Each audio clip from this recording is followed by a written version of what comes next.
Hello and welcome to Insightful Conversations with me, your host, Adey-Jones. Are you looking for more peace, love and joy in your life? Then this is the show for you. Tune in each week to meet some of the world's leading 3 principles teachers and practitioners as they share how this simple yet profound understanding can dramatically improve the quality of your life, from your relationships to your career and everything in between. Hello and welcome, and thank you for joining us today.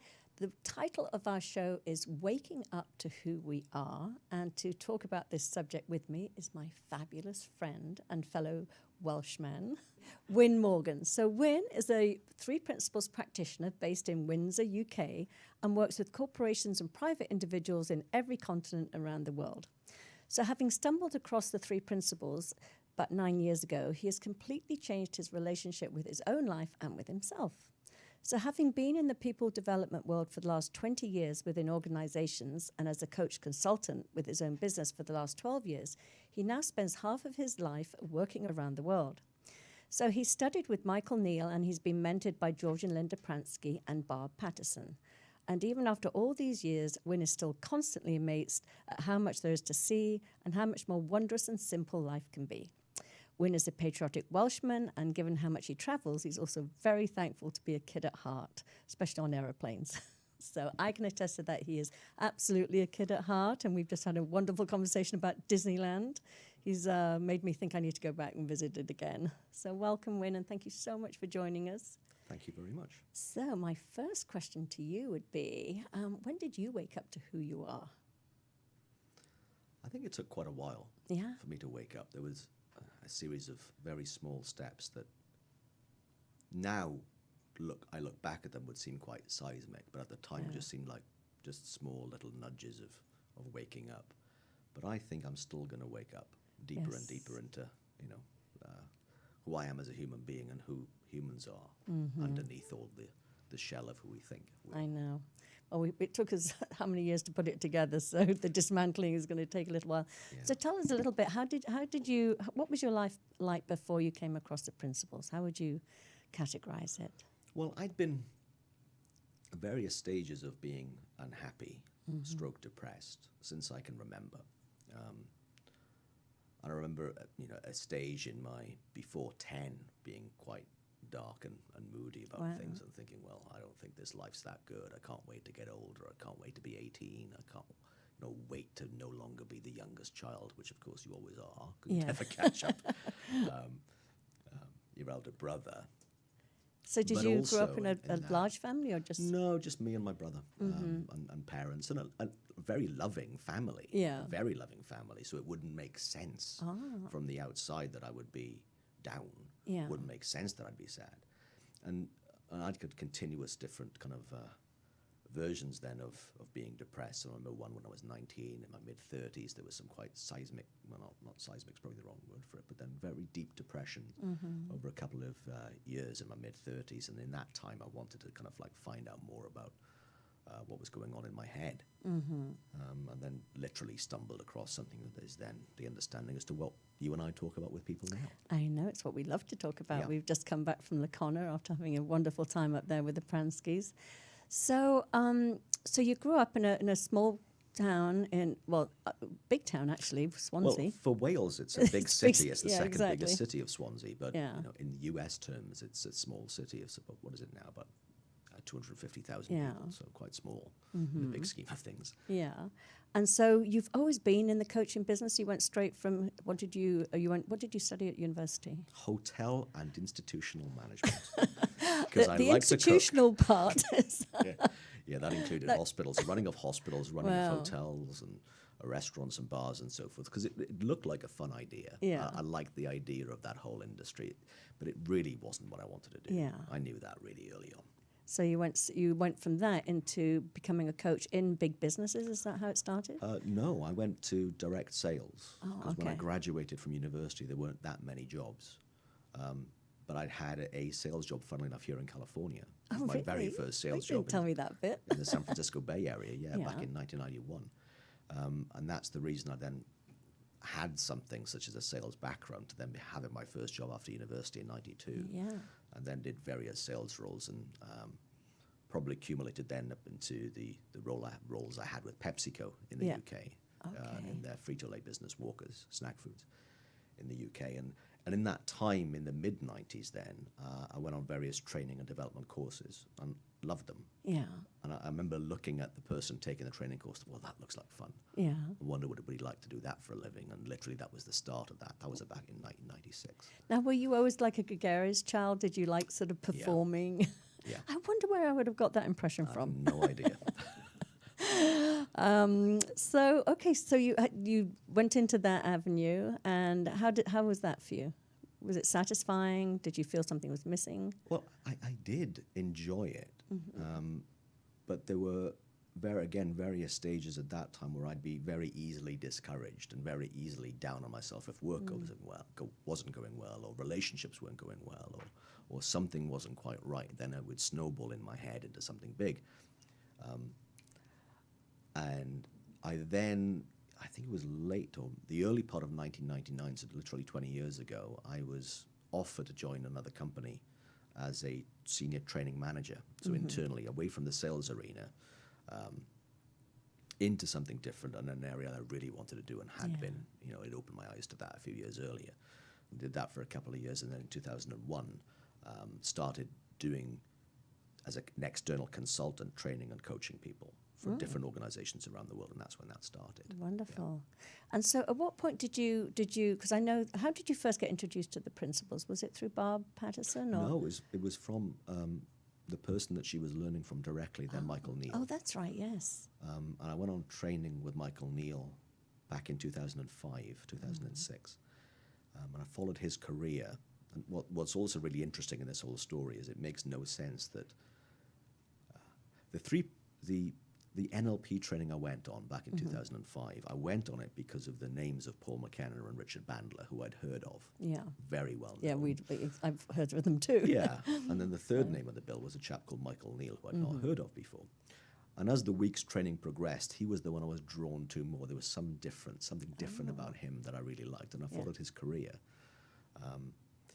And I kind of didn't really know what he was moving into, but it was a slightly different message as he was evolving away from. So he was NLP. evolving in front of your eyes then, basically? Yeah, at from that time. 6,000 miles away in front of my eyes. But I'd hear something different in his messages. And, he had a 6 CD set that really changed me in a matter of days as I was listening to those CDs back in about 2008, 2009, I think it would have been, when I was having another down period, another bout of depression.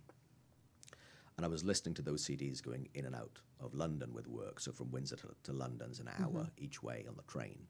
And I'd noticed that after 3 or 4 days, I was starting to feel better. And I knew it was not a coincidence. I was hearing something in there. Wasn't the train journey? No, it wasn't. It was something I was hearing. Yeah. And then I was here in California for 2 weeks in late 2010 on holiday, a week in San Francisco and a week down here in LA. And I arranged a half-day session with Michael, and Michael was talking about something really different that I didn't understand. I didn't hear it. I was really busy in my head. Nothing was really getting through. But I left his house after 4 hours of a very dissatisfactory, in my mind, coaching session, saying, if you do that program again next year, the one that you do for coaches, I'll be on it. Wow. Which was a very weird thing for someone to say, having thought they just wasted exactly a significant amount of money and time with this person. So I heard something in spite of myself. That's how I would say it right now. That's interesting. Yeah. So so you walked away feeling a little dissatisfied, but something inside you had said, I'll be back. Yeah. Yeah. And so you did go back and you did do Super Coach. Is that right? That's the program. And then from there, you obviously went to mentee with the Pranskys because that they were Michael's mentees. Is that correct? Or George was? Yeah, the relationship was really that Michael went up to spend a bit of time in Lacona, Washington, with various teachers, including George and Linda Pransky. Okay. And quite a few other people. He spent time with Dickin, I know. He spent time with Keith and Valder. I know he spent time with Sandy Crott, and quite a few other people as well. And a little smorgasbord of great three principles teachers. And also, of course, he was being asked to listen to Sydney Banks's original materials. So he was hearing things, and then he was sharing what he was seeing and what he was hearing, and that would then filter through. And literally in 2012 when I did his super coach program here, in Santa Monica, I was slowly waking up to who I am, but waking up to the glimmer that maybe what I thought of myself wasn't what really was my essence. Yeah. And that was huge for me. Yeah. I remember saying in the June of 2012, I am not my thinking. Yeah, I know, exactly. Not just saying that, but really But knowing it to be true. I know. And that was a big change. Yeah. And It's then consequently, over the next few years, that's when I spent more time up in Lacona, spent a bit of time with Bob Patterson up there, who really did stay with me. And then I love what you share what she said to you once when you were. I think you shared with me that you were up there and you were expecting to feel really great all the time, and so she said that's not on offer or something. It was August of 2013, and I think it was the second day of 4 of an intensive with her for to me to see something deeper about what she'd been learning that would help me more. But I then still thought that this understanding was really about helping me to have a better experience of life, meaning I would no longer feel low. Exactly. Because I was still scared of being depressed again. Yeah. And I'd been really aware the previous day of how much thinking I had and how busy my mind was. And to me, that was a really good example of an awareness of how busy I was that actually made me feel worse. So it's the same way as example when I'm training someone in presentational skills and notice they've got a habit word, such as in terms of or something, and they keep saying, well, in terms of profit margins, and then they'll say, and in terms of revenue growth, then they'd notice, because I'd call them out on it, that they'd say in terms of. Well, for me, that was my version of it. I was now being called out on how much thinking I had about stuff, especially how much thinking I had about me. Yeah. Oh, God, don't we all? Right. But at that moment, it sounded louder. It sounded louder the first time you're aware of it. Oh, no. Yeah. And then she said, but you're looking for something that's not on offer. Yeah. Very assertively, not as gently as I just said it a few seconds ago. But that snapped me out of something. And then that really did shake me up, and I quietened down inside my head, and I was hearing something different that she was then talking about for the next few days. Yeah. Really settled down. And then I noticed that it was possible for any human being to not need a different circumstance of life, situation of life, in order to have a better life. Yeah. That literally the experience was coming from not only what I thought, but my relationship with what I thought. Almost more importantly, your relationship to your thinking. Right. For me, Yeah. it's what I make of my thinking. Right. Yeah. Yeah. The judgments of how could I have possibly thought that, or why is that thought back here again, or you make it worse. Yes. Yeah. It makes it seem more true. When in fact the only thing that's going on, and you and I have talked about this, since we've known each other for the last 13, 14 months, is that when we just see the fact that sometimes we think about ourselves in a disparaging way that is negative, negative self-talk, having self-doubts, mean absolutely nothing when we just see them for what they are. Yeah. Just happen to be something that floats in our head from time to time. And they're not specific to you. I thought all of those thoughts were mine. Nobody else had them but me. All for me. And what's funny is every time I've ever asked someone that question or it's come up, they think they're the only one to think that. Exactly. And I was one of them. Yeah. Right? You too, right? Exactly. It's amazing how I know. universal that is, that we think we're the only one to have self-doubt thoughts, and we think there's something in it. Or sometimes we think other people have them too, but mine are worse than yours. Mine are louder and more persistent, and mine are true. So that was the thing. I thought it meant something about me. If I keep having that thought, then it must be true because it keeps coming back. So it's amazing. So how did you start incorporating? I'm fascinated. Because this understanding is wonderful when we're all in the sort of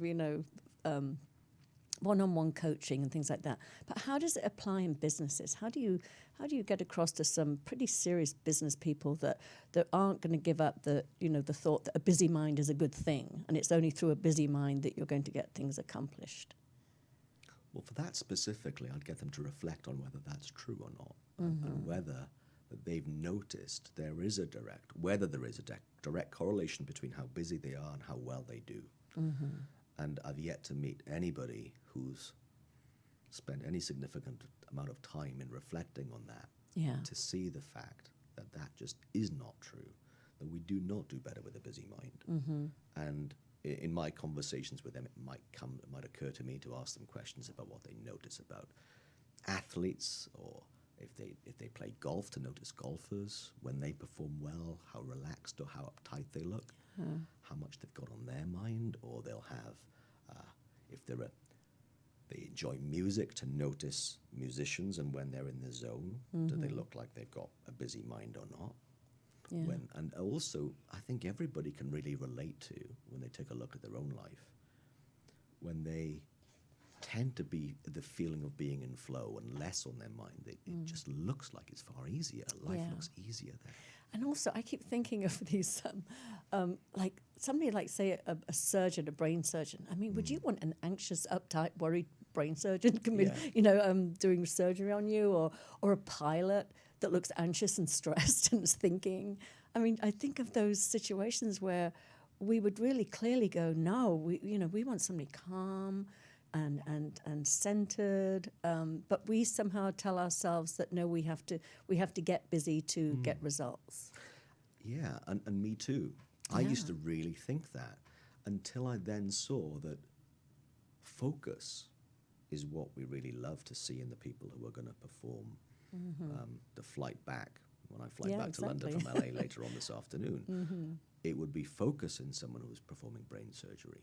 Yeah. But focus requires really one thing at a time, not an overwhelm of somebody overthinking about things. And I remember vividly a conversation with a group of people about 2 years ago when I was doing a Train the Trainer for I think it were 8 people who were then going to train, I think 3,000 people of their staff in various parts of Europe and Asia. And they noticed something about me over the 4 days, and one of them asked me, said, so how do you manage all of this in your head? And I said, well, there's an awful lot less going on up in there than you'd imagine. Yeah. And I think that's why I find this easy. Yeah. Completely knocked him sideways. Wow. Because he thought I was computing, when in fact I was responding in the moment. Yes, exactly. And responding in the moment is where all the gorgeous stuff comes from in life. I know that not the other infinite way. well of wisdom that we all have access to. Yeah. So when you are traveling around the world, training in different countries, I'm curious, do you see differences in cultural differences on how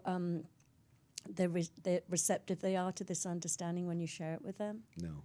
Oh, really? Yeah, simple Isn't that answer. wonderful? I love that. That just goes to points to the direction that we're all human. We all experience life the same. I find that really lovely to notice too. And I remember vividly having a conversation with people in 3 different cities in China. And we're talking about something that is universal for human beings. Yeah. And the people in Beijing in my first city said, oh no, it's different in China. That doesn't work here. Did an exercise and said, oh yeah, we're the same. Yeah. A week later, I was in Shanghai, and they said, oh, this doesn't apply to us here in China. I said, well, last week I was in Beijing. And, oh, yeah, but this is Shanghai, not Beijing. We're different than them. And then we did the exercise, and they said, oh, yeah, we're the same. Yeah. A week later, I was in Guangzhou in southern China, not far from Hong Kong. And they said, oh, we're different here. We're different in China. I said, well, 2 weeks ago I was in Beijing. Last week I was in Guangzhou. Oh, yeah, but this used to be Canton. We're Cantonese, not Shanghai. We don't speak Mandarin. We're Cantonese. It's a totally different culture. Did the exercise. Oh, yeah, we're the same. Yeah. And what's amazing to me, I would have that kind of conversation with people in Milan versus Bologna in Italy, and they've claimed the same thing. I've had the conversation with people in the Bronx and in Brooklyn and New York.